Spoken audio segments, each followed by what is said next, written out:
ओं यथाग्निर्दाहिका शक्तिः रामकृष्णे स्थिता हिया सर्वविद्यास्वरूपं तं शारदं प्रणमाम्यहम्। 5 ফুলের সাজি। নির্বাচিত কথাবশেষ।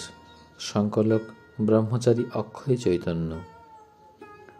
প্রথম পর্ব স্বামী কেশবানন্দ। 1313 সালের বর্ষারম্ভে স্বামী নির্মলানন্দ ও ব্রহ্মচারী কৃষ্ণলাল এদিকে শুভাগমন ও কোয়ালপাড়ায় এ দাসের বাড়িতে পদার্পণ করেন। বলেছিলেন, জয়রামবাটিতে মা আছেন, সেখানে যাব। প্রাতঃকালে স্নান করে কৃষ্ণ নামক ভক্তটিকে সঙ্গে নিয়ে জয়রামবাটি রওনা হলাম। শ্রী মা দক্ষিণদ্বারী গৃহের ভিতর দিকে দরজায় বাঁ হাত রেখে দাঁড়িয়েছিলেন। আমার দিকে দৃষ্টি পড়া মাত্র বলে উঠলেন, দিনু দাদা। কালী মামা বললেন, না, তার ছেলে।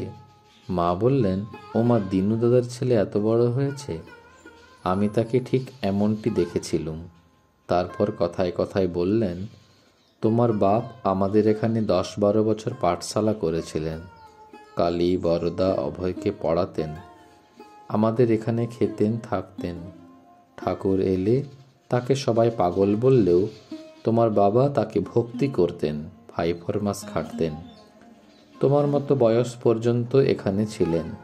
তার মতো তোমার গঠন বলে তোমাকে দেখে তাকে মনে পড়ে গেছিল। তোমার বাপকে দাদা বলতুম, আমি তোমার পিসি হই।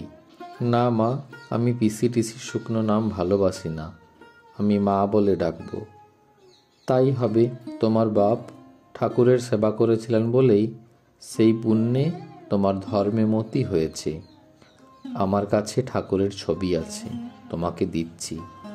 একটি বড় সিন্দুকের ভিতর থেকে পাতলা কাগজে ঢাকা, কাপড় দিয়ে জড়ানো, অতি যত্নে রক্ষিত ঠাকুরের একখানি ফটো মা বের করলেন। ফটোটি আমার হাতে দিয়ে বললেন, এইটি বাঁধিয়ে এর নিত্য পূজা করবে। আমার কাছে নরেনের ছবি একটি আছে, তা তোমাকে দিচ্ছি। সেই সিন্দুক থেকে পূর্বের মতো কাগজ ও কাপড়ে মোড়া স্বামীজির একটি ফটো মা বের করে দিলেন। মা আমাদের কাছে বসে কত কথাই বললেন। ঠাকুর বলতেন, লণ্ঠনের নিচেটা অন্ধকার।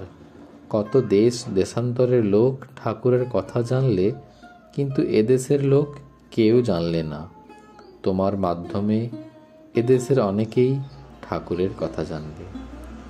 ওং শ্রীরামকৃষ্ণার্পণমস্তু।